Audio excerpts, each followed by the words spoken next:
at the time of partition and independence, the another key topic या key scenario was integration of princely states. ठीक है, हमने अभी देखा जवाहरलाल नेहरू का सबसे मेन ऑपोजिशन क्या था, that we cannot balkanize India. All right, हम इंडिया में अलग अलग स्टेट्स को फ्री या इंडिपेंडेंट डिक्लेयर नहीं कर सकते हैं.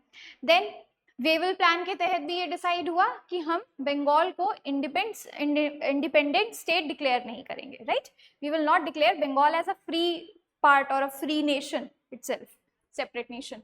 सो द अदर प्रिंसली स्टेट्स, जो रियासतें यहाँ पे थी, वो रूल कैसे कर रही थी? Yes, they were under the subjugation of Britishers, British paramountcy थी, but the royal families of those princely states used to rule. अब ये चाहते तो अपना अपना राज्य अलग ही थे, ठीक है, कि हमारे जो रियासतें हैं, हमारा राज्य है वो डिफरेंट हो, but this could not be done. This was not feasible to be done. So Sardar Patel took over this responsibility of unification of India. All right, over 562 princely states थी total. 562, can you imagine? अब सोचो अगर ये सारी unite नहीं हुई होती India में, what would have been the scenario? Almost 40% of geographical area of India. Okay, and what was the strategy of Sardar Vallabh भाई पटेल? इसमें उन्होंने क्या स्ट्रैटेजी अपनाई? ज्यादातर जो थी, majority of princely states, they agreed to unite with India on various terms. ठीक है, उन्हें समझा के, नेगोशिएशन करके. And also princely states knew कि उनके पास अपना कोई ऐसा रिसोर्स नहीं है. जो भी उनको इकोनॉमिक रिसोर्सेज वगैरह मिल रहे थे, ब्रिटिशर्स की साइड से मिल रहे थे, उनके एडमिनिस्ट्रेशन में मिल रहे थे. अब वो एकदम से इंडिपेंडेंट डिक्लेयर हो जाएंगे तो पहले की तरह तो ऐसा नहीं है कि टैक्स कलेक्शन उनके पास जा रहा है और उनके पास रेवेन्यू रिसोर्सेज हैं. They did not have it.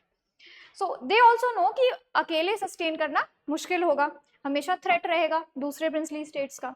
So eventually most of the states, princely states decided to unite with India. And जो स्ट्रैटेजी यूज की गई, it was of diplomacy, patriotism और सटल कोअर्शन. एक वो होता है ना कि प्यार से धमकी देना. So that was also used कि if you don't do this, these will be the repercussions. So yes, बोल.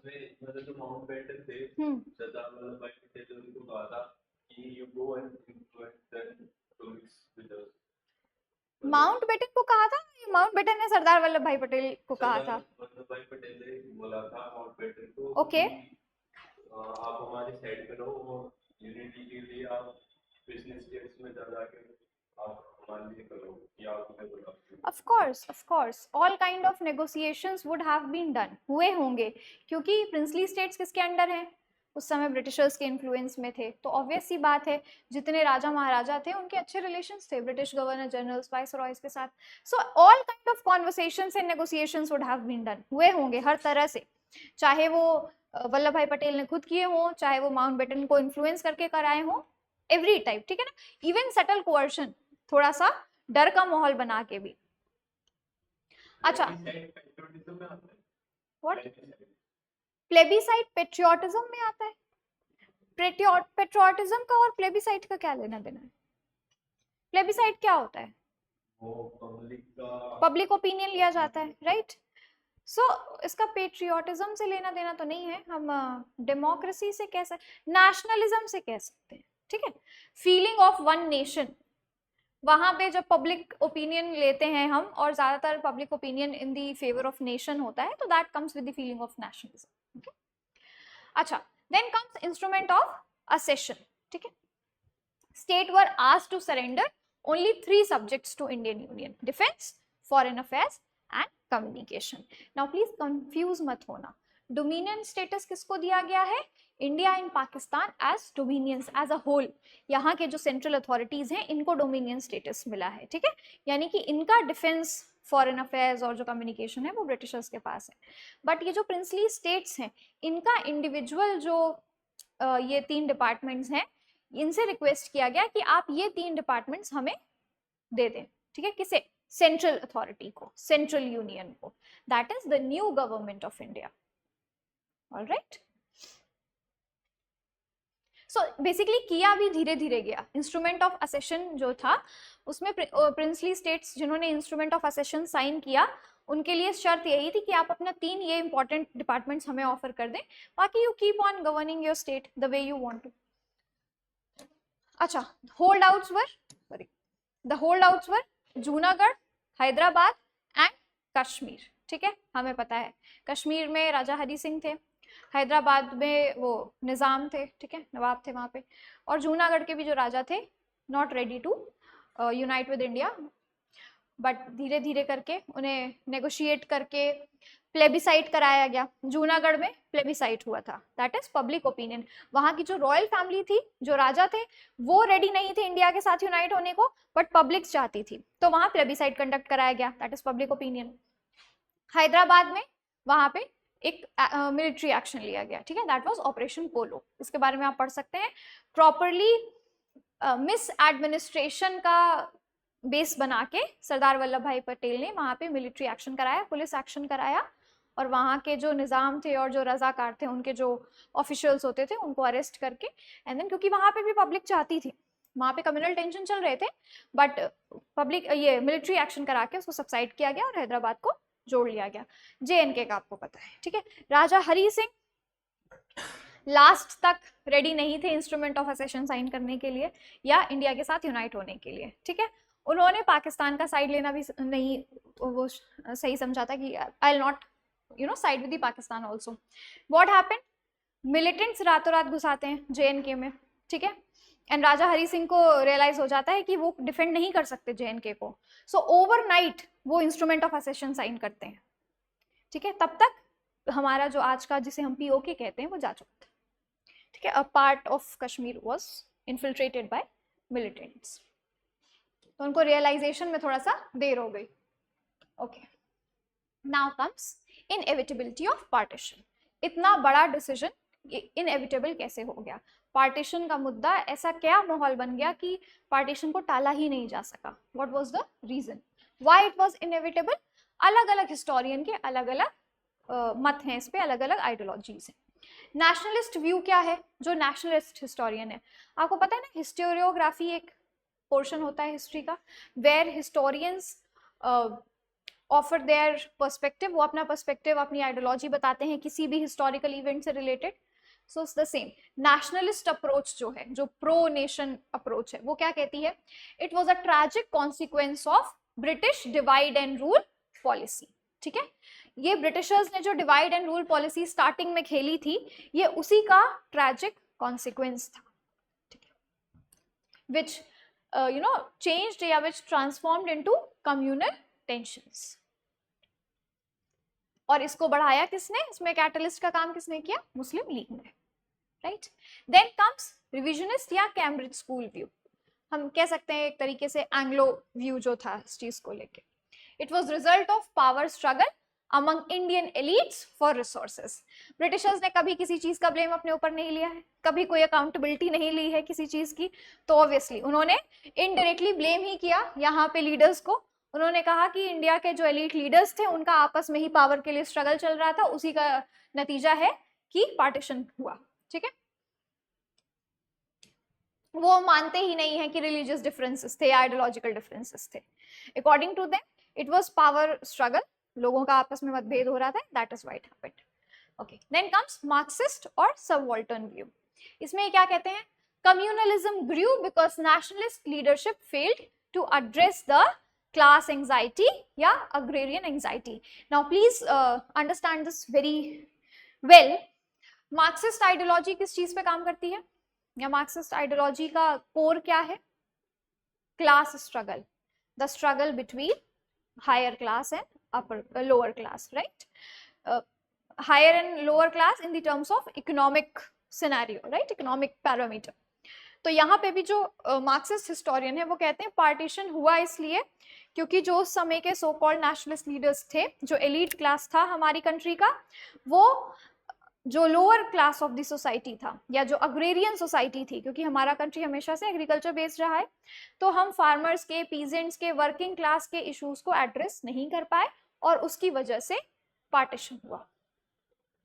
Tell me, think upon this. आपको क्या लगता है ये वाला व्यू, इसको कैसे जस्टिफाई करोगे?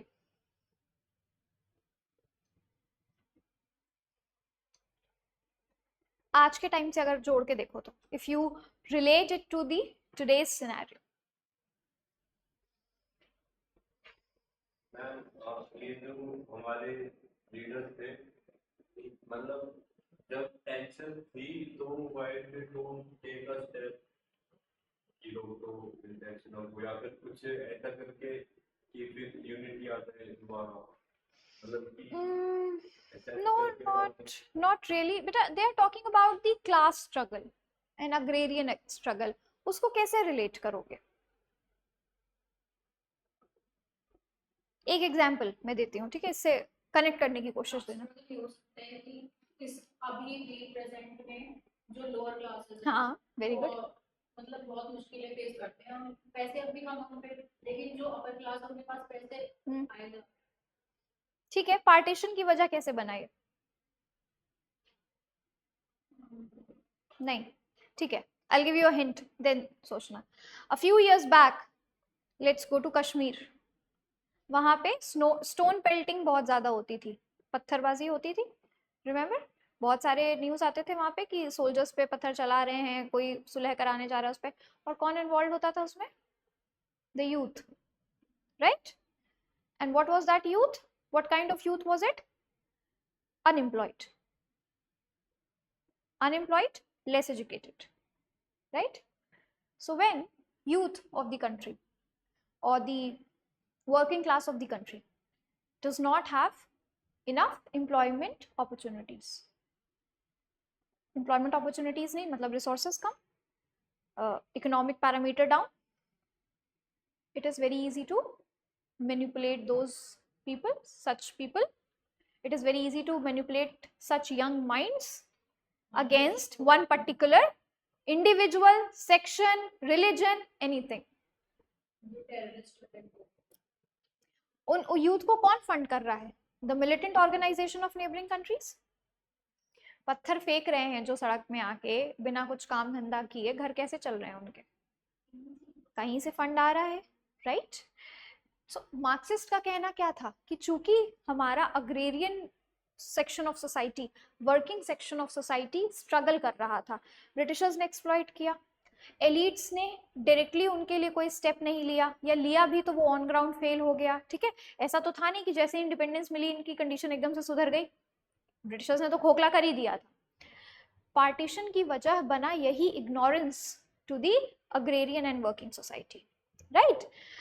Now when these people are already suffering, it is very easy to manipulate them against any one religion or any one community. तो ये दोनों ही कम्युनिटीज ने काम किए, जो बाद में कम्युनल टेंशन। दंगों में कौन पार्टिसिपेट कर रहा है? टेल मी, कोई नौकरी करने वाला पार्टिसिपेट कर रहा है? कभी सुना है कि किसी की 9 to 5 जॉब है और वो दंगे में पार्टिसिपेट करने जा रहा है? You will always find, and you will always find youth also. ये भी बड़ी एक सरप्राइजिंग एलिमेंट है कि आपको हमेशा युवा ही दिखेगा ज्यादा मात्रा में, बूढ़े नहीं जा रहे हैं दंगों में, महिलाएं नहीं जा रही हैं, बच्चे नहीं जा रहे हैं। अनएम्प्लॉयड, लेस एजुकेटेड और अनएजुकेटेड, राइट? तो इनका ये व्यू यहाँ कनेक्ट होता है आके कि it is easy to manipulate और brainwash already suffering section of society. हाँ, again they are already suffering ना, तो वो इकोनॉमिकली वैसे ही सफर कर रहे हैं। कोई परेशानी में है तो उसको मैनिपुलेट करना बहुत आसान होता है, उसको भड़काना बहुत आसान होता है। वैसे भी ह्यूमन नेचर है, आदमी अपने परेशानियों का, अपनी सफरिंग्स का ठीकरा हमेशा दूसरों पर फोड़ना चाहता है कि इन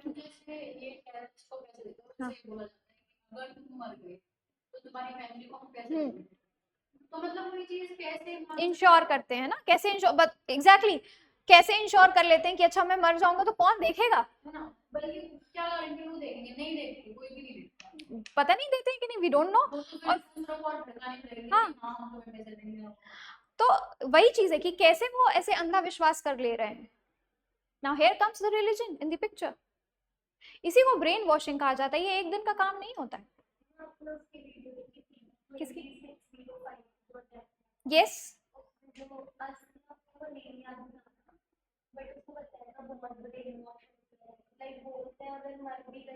अजमल कसाब, जिसको इन्होंने डिटेन किया था, वहां से पकड़ा था।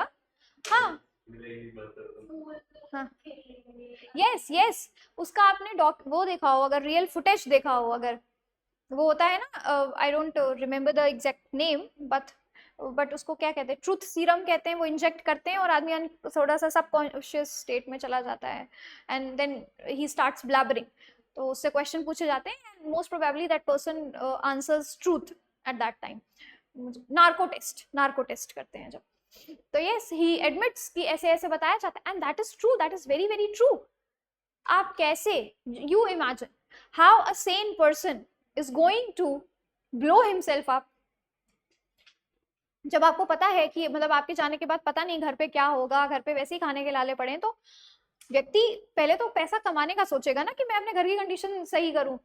तो I am very sure the brain washing must be like it have been very intensified, बहुत ज्यादा इंटेंस लेवल पे होती होगी, तभी तो इस लेवल का स्टेप उठाया जा रहा है। मतलब वो मानते नहीं है लेकिन उनको पैसे प्रोत्साहन आगे मिलते हैं। हाँ, that is again their internal settings। हाँ, इंडिया देश में मटर 1000 रुपए किलो है और उनको पैसे देने के लिए टेररिस्ट को पता नहीं कहाँ से लाते हैं। again that is the whole point, that is the whole point। again they are under the lot of debt also, IMF से भी लोन है, वर्ल्ड बैंक से लोन है, पता नहीं कहाँ कहाँ से, तो इन्होंने ह्यूमैनिटेरियन एड भी आ रहा है अलग अलग मिडिल ईस्टर्न कंट्रीज से। So how are they coping up, उनका इकोनॉमी कैसे कोप अप कर रहा है, that is matter of research. yes that is also there। ठीक है, ये मार्क्सिस्ट अप्रोच समझ आया कि कैसे क्लास स्ट्रगल को इन्होंने पार्टीशन से जोड़ा है। Okay, let's have a quick look at this. 1940 में लाहौर रेजोल्यूशन हुआ है, ठीक है, जहां पे मुस्लिम लीग फॉर्मली अपने सेपरेट स्टेट की डिमांड रखती है पाकिस्तान की। 42 में क्रिप्स मिशन आता है, निकल पड़ा था। It mentions the option of provinces to opt out of the union, कि प्रोविंसेस जो है वो यूनियन से ऑप्ट आउट कर सकते हैं, बट इट फेल्स, ठीक है, फेल हो जाता है। 45 में वेवल प्लान आता है, break down of talks over communal representation votes, ठीक है, वेवल प्लान में बहुत सारी बातें हुई थी जिसमें कम्युनल रिप्रेजेंटेशन की भी बात की गई थी कि हम सेपरेट रिप्रेजेंटेशन देंगे। Then cabinet mission, it was the last effort to keep India united with 3 tier federation, जो हमने कल बात की थी, ठीक है। देन अगेन इसके रिएक्शन में क्या होता है, डायरेक्ट एक्शन डे लॉन्च किया जाता है लीग के द्वारा एंड जून 3 का प्लान होता है for transfer of power, final blueprint तैयार करने का, ठीक है, कि हम पार्टीशन और ट्रांसफर ऑफ पावर का। Now what is the legacy of 1947? Legacy is, you know what is legacy, which you carry forward, है ना, आफ्टर सर्टेन इवेंट, जो आप जनरेशन कैरी करते हैं। डुअल लेगेसी है 1947 की, जैसे मैंने स्टार्टिंग में ही बताया था ना क्लास में, that partition and independence are 2 sides of same coin। Okay, so we got democratic, sovereign, independent nation, but at the cost of geographical loss। ठीक है ना, हमने अपने देश का एक हिस्सा खोया, जो जोग्राफिकल लॉस भी हुआ, हमने टेरिटरी का वो हिस्सा भी खोया, लोग खोए, हमने जो इमोशनल टैंजेंट है, जो रिलीजियस टैंजेंट है वो तो है ही, बट अगर आप प्रैक्टिकल बात करें तो हमने जमीन का वो हिस्सा भी खोया है। सोशल फैब्रिक हार्म हुआ है, वो तो उसके रिजल्ट्स आज तक हैं, ठीक है, we can see it till today. And institutional resilience, despite the chaos, India successfully united its princely states, ठीक है, उस समय इतना chaos चल रहा था पार्टीशन का and there were very high chances कि और भी स्टेट्स अलग हो सकते थे, और भी लोगों ने कोशिश भी की, if we talk about Khalistan, but still हमने our institutions, our leaders of that time were quite resilient and strong enough to keep the portion which we had intact। Okay, so this was your independence and partition, we are over with this, is that clear? Now comes PYQs।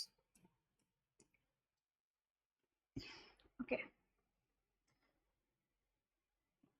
would you like to write, अभी लिखना है या फिर photo ले लो, हाँ घर से लिख के लेके आना।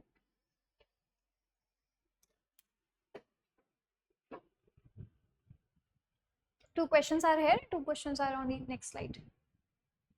Take a picture so that I give you next questions। Priyanshu, you don't want to click a picture?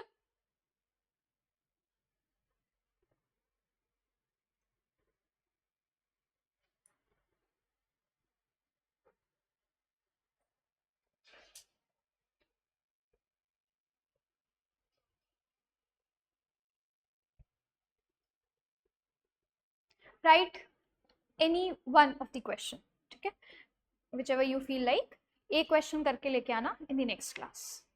Alright, okay, any question till now in any topic?